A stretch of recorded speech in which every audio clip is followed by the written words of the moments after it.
نحمدہ ونصلی ونسلم علی رسولہ الکریم اما بعد فاعوذ باللہ من الشیطان الرجیم بسم اللہ الرحمن الرحیم سبحانک لا علم لنا الا ما علمتنا انک انت العلیم الحکیم قال اللہ تبارک و تعالی فی مقام آخر ان الدین عند اللہ الاسلام وقال النبی صلی اللہ علیہ وآلہ وسلم لا يؤمن احدكم حتى اكون احب الیہ من والدہ وولدہ والناس اجمعین وقال النبی صلی اللہ علیہ وآلہ وسلم انا خاتم النبیین لا نبی بعدی او کما قال علیہ الصلاۃ والسلام صدق اللہ العظیم وصدق رسولہ النبی الکریم ونحن علی ذلک لمن الشاہدین والشاکرین والحمد للہ رب العالمین۔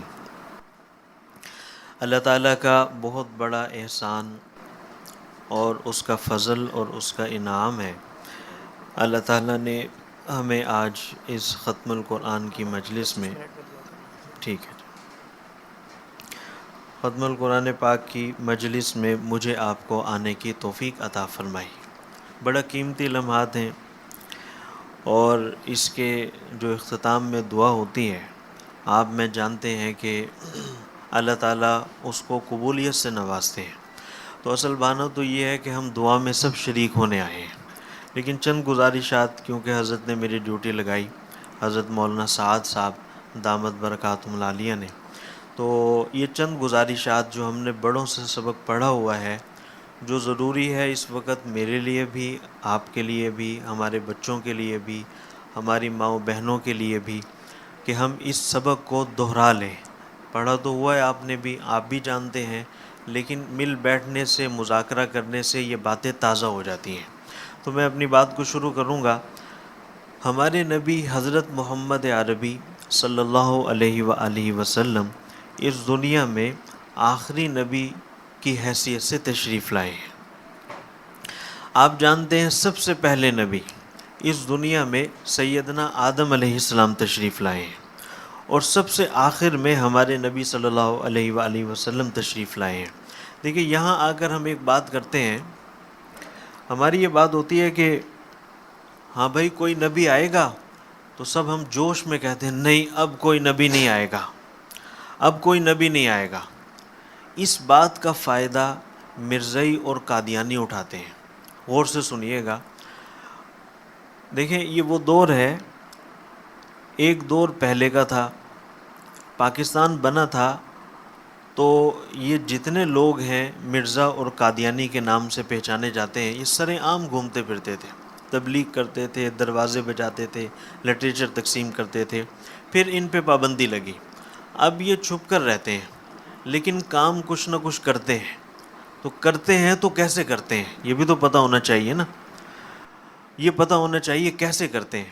تو یہ ایسے کرتے ہیں، ہمارے درمیان میں آ کر بیٹھیں گے، نام بھی ابو بکر ہوگا، عمر ہوگا، عثمان ہوگا، طلحہ ہوگا، زبیر ہوگا، جیسے کہ ہمارے مسلمانوں کے نام ہوتے ہیں۔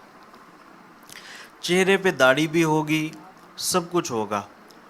ہندو ہے، اس کے آپ ماتھے کے تلک سے پہچان لیں گے کہ یہ پنڈت ہے۔ عیسائی ہے، آپ اس میں بھی کوئی نشانی دیکھیں گے، پہچان لیں گے کہ یہ عیسائی ہے۔ اسی طریقے سے سکھ ہے، اس کو بھی اس کی شکل و حیت سے پہچان لیں گے کہ یہ سکھ ہے۔ لیکن ہم مسلمان ہیں، ہماری بھی اپنی ایک اصل حیت ہے، الحمدللہ ہمیں بھی لوگ دیکھ کے پہچان لیتے ہیں کہ مسلمان ہیں۔ لیکن قادیانی ایسے لوگ ہیں کہ جو پہچانے نہیں جاتے۔ میں گلشن میں ایک جگہ بیان کر رہا تھا، تو بیان کے بعد ایک صاحب نے سوال کیا، مفتی صاحب ان کی نشانیاں بتا دیں۔ میں نے کہا چند ایک نشانیاں ہیں جو یہ بدلتے رہتے ہیں، تھوڑا سا پانی جائے، جو یہ بدلتے رہتے ہیں۔ مثال کے طور پر ہاتھ میں انگوٹھی پہنتے ہیں، اس انگوٹھی پہ لکھا ہوتا ہے الیس اللہ بکافٍ عبدہ۔ مثال کے طور پر ان کی جو لیڈیز ہوتی ہیں، خواتین، وہ چاک والا برقع پہنتی ہیں۔ ہماری جو خواتین ہیں گھیراؤ والا برقع پہنتی ہیں، چاک والا برقع پہنتی ہیں۔ لیکن یہ نشانیاں کوئی پکی نہیں ہیں، بدلتی رہتی ہیں۔ لیکن ایک نشانی 100% جو ان قادیانیوں کی ہے وہ یہ ہے جہاں کوئی قادیانی ہوگا، کسی مجلس میں بیٹھا ہوا ہوگا، کسی کو پتہ نہیں ہوگا، اور اس مجلس میں علماء کرام کے خلاف غلیظ باتیں شروع ہو جائیں، دینی مدارس کے خلاف پروپیگنڈے شروع ہو جائیں، اور اس مجلس میں کوئی صاحب جناب گندی واہیات گفتگو اسلام کے لیے شروع کر دے، تو سمجھ لو یا اس کا لنک ہے یا اس کے پیچھے کچھ افراد ہیں جو اس کی ذہن سازی کر رہے ہیں، جو جناب دین سے لوگوں کو دور کرنے کی کوشش کر رہے ہیں۔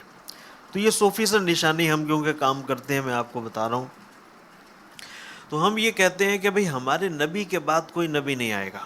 قادیانی کام کر رہے ہیں، کیسے کر رہے ہیں، میں یہ بات سمجھانا چاہ رہا ہوں۔ ہمارے نبی کے بعد کوئی نبی نہیں آئے گا، نہیں آئے گا۔ وہ کہتے ہیں یار تم عجیب لوگ ہو، تم کہتے ہو ہمارے نبی آخری نبی ہیں، پھر یہ بھی کہتے ہو کہ آخر میں سیدنا عیسیٰ علیہ السلام تشریف لائیں گے کہ نہیں لائیں گے؟ بھی ہمارا ایمان ہے۔ کہتے ہیں یار عجیب لوگ ہیں، پہلے کہتے ہیں آخری نبی حضرت محمد صلی اللہ علیہ وسلم ہے، پھر کہتے ہیں آخر میں عیسیٰ علیہ السلام بھی آئیں گے۔ اور بھائی جو آخر میں آئے گا وہ آخری کہلائے گا، یہ حضور کہلائیں گے؟ آپ مجھے بتائیں۔ جزاک اللہ۔ اور کسی کے علم میں؟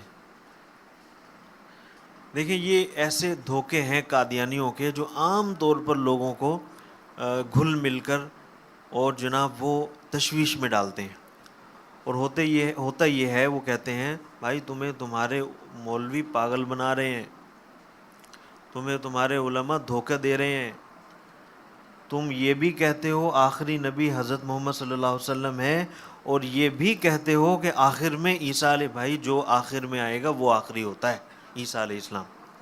اور یاد رکھیں علماء اکرام نے یہ بات لکھی ہے کہ جو حضور صلی اللہ علیہ وسلم کے بارے میں یہ ایمان رکھتا ہو کہ حضور اللہ کے نبی ہیں، یہ بات تو درست ہے، اور بیچارے کو یہ نہیں پتا کہ کون سے نمبر کے نبی ہیں، پہلے ہیں آخری ہیں، کون سے ہے۔ علماء فرماتے ہیں کہ یہ بھی بے ایمان ہے، اس کا ایمان سے کوئی تعلق نہیں، اپنے نبی کے بارے میں اتنا نہیں جانتا کہ یہ کون سے نمبر کے نبی ہیں، تو اسے شک میں ڈال دیا۔ تو جب شک میں ڈال دیا تو یاد رکھیں پھر ایمان ضائع ہو جاتا ہے۔ اس کا جواب سن لیں، ہم جو کہتے ہیں کہ ہمارے نبی صلی اللہ علیہ وآلہ وسلم اللہ تعالیٰ کے آخری نبی ہیں، اس کا مقصد یہ ہے کہ سب سے پہلے نبی اس دنیا میں آدم علیہ السلام تشریف لائے ہیں، اور یہ سلسلہ نبیوں کا چلا ہمارے نبی پر آ کر ختم ہو گیا۔ اب ہمارا ایمان ہے کہ حضرت محمد صلی اللہ علیہ وسلم کے بعد اللہ کی ذات کسی کو نیا نبی نہیں بنائیں گے۔ ایک لفظ یاد رکھیں، نیا نبی نہیں بنائیں گے، نیا نبی۔ عیسیٰ علیہ السلام اللہ تعالیٰ کے پہلے سے نبی ہوں گے، وہ نیا نبی نہیں بنائے جائیں گے۔ یہ نہیں ہوگا کہ وہ تشریف لائیں گے تو جناب انہیں نبوت دی جائے گی، وہ تو پہلے سے اللہ کے نبی ہوں گے۔ سلسلہ نبوت حضور پر ختم، اب کسی کو نبوت نہیں ملے گی۔ یہ ذہن میں رکھیں، ہمارا ایمان ہے کہ ہمارے نبی صلی اللہ علیہ وآلہ وسلم اللہ تبارک و تعالیٰ کے آخری نبی ہیں۔ ایک اور بات، یہ عام طور پر لوگوں میں گھس مل کر یہ کہتے ہیں کہ یار جیسے ایک بریلوی فرقہ ہے، اہل حدیث فرقہ ہے، دیوبندی فرقہ ہے، ہم بھی ایک فرقہ ہیں، احمدی کمیونٹی ہم بھی ایک فرقہ ہیں، احمدی لوگ ہیں ہم، اس طریقے سے یہ بات کرتے ہیں۔ تو ہمارا ایک عام آدمی جو بالکل دنیا دار قسم کا ہو، نیوٹرل رہنا چاہتا ہو، مذہب اور مذہبی جو اس وقت ہمارے ہاں تفریق ہے اس کو وہ دور سے دیکھ کر بھاگتا ہو، تو یاد رکھیں پھر وہ ان کی باتوں میں آ جاتا ہے اور کہتا ہے ہاں یار یہ تو فرقہ بازی ہے، اگر یہ فرقے ہیں تو یہ بھی ہے۔ نہیں نہیں نہیں نہیں نہیں نہیں، شہید اسلام حضرت مولانا یوسف لدھیانوی شہید رحمۃ اللہ علیہ فرمایا کرتے تھے، تم فرقہ نہیں ہو، تم فتنہ ہو، فتنہ۔ دیکھیں اس کو تھوڑا سا سمجھیں کہ آج بھی امت میں 100 اختلافات ہیں، اور وہ اختلافات علمی بنیادوں پر ہیں۔ مثال کے طور پر کوئی کہتا ہے ہاتھ یہاں باندھ لو، کوئی کہتا ہے ہاتھ یہاں باندھ لو، کوئی کہتا ہے ہاتھ چھوڑ کر نماز پڑھو۔ تو ہر کسی نہ کسی مسلک کے پاس ضرور علمی دلیل ہے، اور دلیل کی بنیاد پر وہ بات کرتا ہے۔ تو جب دلیل کی بنیاد پر بات کرتا ہے تو اسی دلیل کی بنیاد پر بات کرنے کی وجہ سے وہ دین سے خارج نہیں سمجھا جاتا، اپنا دلیل ہے، نقطہ نظر ہے، علمی اختلافات ہے، علماء کا اختلاف رحمت ہے، چلتا ہوا آیا ہے، اس میں کسی کو اتنا غلف کرنے کی بھی ضرورت نہیں ہے۔ لیکن جو قادیانیوں سے ہمارا اختلاف ہے وہ یہ چھوٹا موٹا اختلاف نہیں ہے کہ ہاتھ یہاں باندھ لو یا یہاں باندھ لو یا یہ نماز یوں ہوگی، نہیں نہیں نہیں، بلکہ یہ وہ بنیادی اختلاف ہے کہ جس کی بنیاد پر مذہب علیحدہ ہو جاتے ہیں۔ مثال کے طور پر ہمارا ایمان ہے کہ ہمارے نبی صلی اللہ علیہ وآلہ وسلم وہ اللہ تبارک و تعالیٰ کے آخری نبی ہیں۔ قادیانی کہتے ہیں ہم تو مرزا قادیانی کو نبی مانتے ہیں۔ آپ مجھے بتائیں اختلاف ایسا ہوا نا جو کفر اور اسلام کا اختلاف ہے، اس اختلاف کی وجہ سے ہم اس کو سمجھتے ہیں کہ یہ علیحدہ مذہب ہے، ایک علیحدہ مذہب ہے۔ بعض قادیانیوں کو ہم سمجھانے کی کوشش کرتے ہیں کہ دیکھو اختلافات اپنی جگہ پر، لیکن اس بات کو آپ سمجھیں،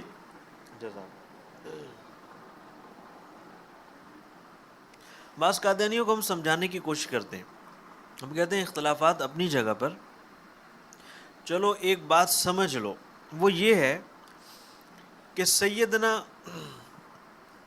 موسیٰ علیہ السلام کے ماننے والے کو یہودی کہا جاتا ہے۔ جو یہودی ہیں ان کا دعویٰ ہے آج کہ ہم جناب حضرت موسیٰ علیہ السلام کو مانتے ہیں۔ بھائی ٹھیک ہے، مانتے رہو، کوئی حرج نہیں۔ عیسائیوں سے پوچھو بھائی تم کسے مانتے ہو، ان کا دعویٰ ہے کہ جناب ہم سیدنا عیسیٰ علیہ السلام کو اللہ کا نبی مانتے ہیں۔ ٹھیک ہے، مانتے رہو، کوئی مسئلہ نہیں، تم ایک علیحدہ مذہب ہو۔ مسلمانوں سے پوچھو کہ تم کسے نبی مانتے ہو، ہم کہتے ہیں ہم حضرت محمد صلی اللہ علیہ وآلہ وسلم کو اللہ کا آخری نبی تسلیم کرتے ہیں، مانتے ہیں، وہی ہمارا ایمان ہے۔ تو ٹھیک ہے، کوئی مسئلہ نہیں، اسلام ایک علیحدہ مذہب ہے، ایک علیحدہ امت ہے۔ قادیانیوں سے پوچھو بھائی تم کون ہو، وہ کہتے ہیں جی ہم مرزا غلام قادیانی کو مانتے ہیں۔ اچھا بھائی تمہارے مذہب کا بھی کوئی نام ہے؟ جی اسلام ہے۔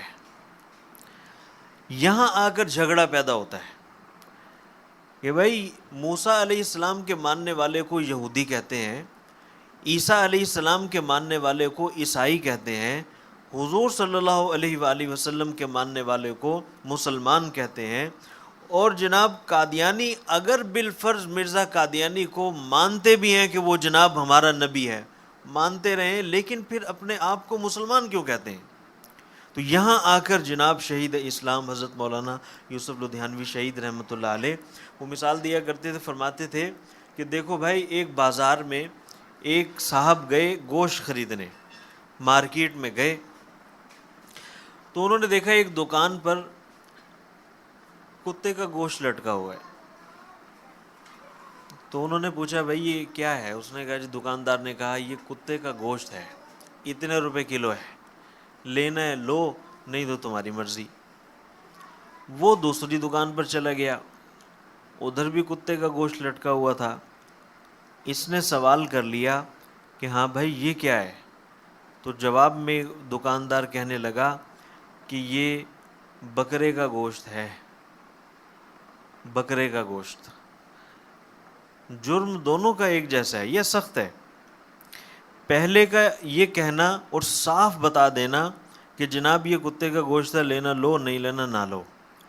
دوسرے کا یہ کہنا کہ جناب یہ بکرے کا گوشت ہے، آپ دیکھیں وہ بھی کتے کا گوشت تھا، لیکن اس نے جناب روپ رنگ بدل کر اور اس پر یہ لیبل لگایا کہ یہ ہے بکرے کا گوشت، حالانکہ وہ جھوٹ بول رہا ہے۔ جرم میں دوسرا شخص یہ جناب اس سے سخت ہے جو پہلے نے صاف کہہ دیا۔ تو اسی طریقے سے قادیانی اپنے مذہب کو اسلام کا نام دے کر پیش کرتے ہیں۔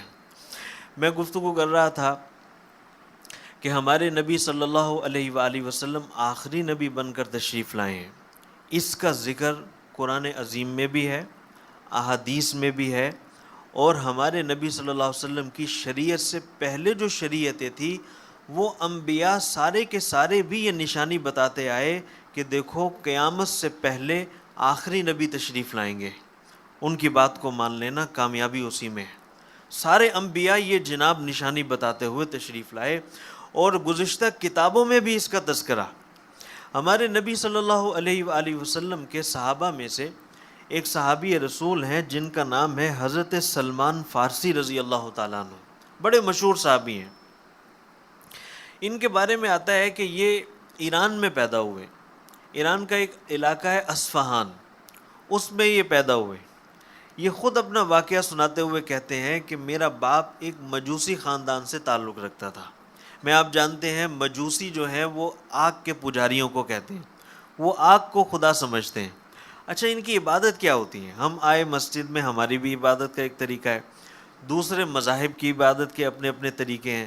ان مجوسیوں کی عبادت کا طریقہ یہ ہے کہ یہ لکڑیاں آگ میں ڈالتے رہتے ہیں، ڈالتے رہتے ہیں، ڈالتے رہتے ہیں، آگ نہ بجھے، بس آگ بجھ گئی تو ہمارا خدا مر جائے گا۔ یہ ان کی عبادت کا طریقہ ہے۔ تو کہنے لگے جی میرے والد، حضرت سلمان فارسی کہتے ہیں کہ میرے والد بھی مجوسی تھے، مجوسی خاندان سے تھے۔ میں بھی چکر لگاتا تھا، آتا تھا، جاتا تھا۔ ایک دن جا رہا تھا تو راستے میں، اچھا ان کے قصے کو سننے کے لیے یہ بات ذہن میں رہے، ایک روایت کے مطابق 250، ایک روایت کے مطابق اللہ نے حضرت سلمان فارسی کو 300 سال کی عمر عطا فرمائی ہے۔ 300 سال، ہمارے ہاں کوئی 100 سال کا ہو جائے اور جناب اس کا انتقال ہو، ہم کہتے ہیں یار بڑی لمبی طویل عمر اللہ تعالیٰ نے عطا فرمائی ہے بھائی تجھے۔ تو یہ 300 سال اللہ نے حضرت سلمان فارسی کو عمر عطا فرمائی۔ حضرت سلمان فارسی رضی اللہ تعالیٰ عنہ کہتے ہیں کہ دور عیسوی تھا، حضرت عیسیٰ، ہمارے نبی صلی اللہ علیہ وسلم کے زمانے سے پہلے حضرت عیسیٰ علیہ السلام کا زمانہ تھا۔ اس وقت وہ سچا دور تھا، سچی شریعت تھی، اسی کو لوگ مانتے تھے۔ تو حضرت سلمان فارسی کہتے ہیں کہ میں جناب مجوسی خانے کی طرف جا رہا تھا، راستے میں مجھے ایک پادری مل گیا، دین عیسوی کا جاننے والا، بڑے عالم تھے۔ تو کہنے لگے اس نے مجھے دین عیسوی کی تبلیغ کرنا شروع کر دی، عیسیٰ علیہ السلام کا دین ایسا ہے، وہ سچے نبی تھے، یہ تھا وہ تھا، ساری باتیں ان کو سنانا شروع کر دی۔ حضرت سلمان فارسی کہتے ہیں کہ میں بڑا متاثر ہوا اس کی باتیں سن کر، اور میں نے بھی 2-3 باتیں پوچھ لی، ہاں بھائی تمہارا کوئی ہیڈ کوارٹر ہے، بڑے مدارس علماء یہاں روئے زمین پر کہاں ہیں زیادہ؟ تو اس نے بتایا کہ ہمارے جو سب سے بڑے بڑے علماء ہیں نا، وہ شام کی طرف ہیں، بڑے بڑے لوگ ہیں شام کی طرف ہیں۔ اچھا، شام کی طرف ہے۔ حضرت سلمان فارسی کہنے لگے کہ شام سے قافلے ایران اور ایران سے شام کب جاتے ہیں؟ تو اس نے چند مہینے بتائے کہ ان مہینوں میں آتے جاتے رہتے ہیں، یہ وہ مہینے ہیں۔ حضرت سلمان فارسی مختصر یہ، حضرت سلمان کہتے ہیں کہ میں گھر میں گیا اور اپنے والد کو جا کر سارا قصہ سنایا بڑی خوشی سے۔ آج تو جناب مجھے ایک راستے میں پادری ملا، وہ کہنے لگا یہ کہا وہ کہا۔ باپ نے دل میں سوچا کہ یہ تو ہمارا مجوسی مذہب چھوڑ دے گا، یہ تو کسی اور مذہب کی طرف جا رہا ہے، یہ تو کہیں اور جانے کی کوشش کر رہا ہے۔ کہنے لگے سخت الفاظ میرے والد نے مجھے کہے اور مجھے گھر میں قید کر دیا کہ آئندہ تو نے باہر نہیں نکلنا۔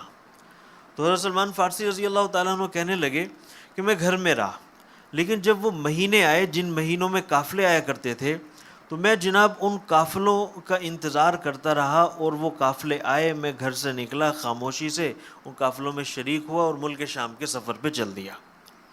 سلمان فارسی رضی اللہ تعالیٰ عنہ کہتے ہیں کہ میں شام پہنچا، ایک پادری تھا، بہت بڑا عیسائیت کا جاننے والا تھا، میں ادھر علم حاصل کرنے کے لیے بیٹھ گیا، اور جناب ان کا انتقال ہوا، آگے پہنچا تو پھر دوسرے پادری کے پاس بیٹھ گیا، ان کا انتقال ہوا، اب تیسرے پادری کے پاس گیا، علم حاصل کرنا شروع کر دیا۔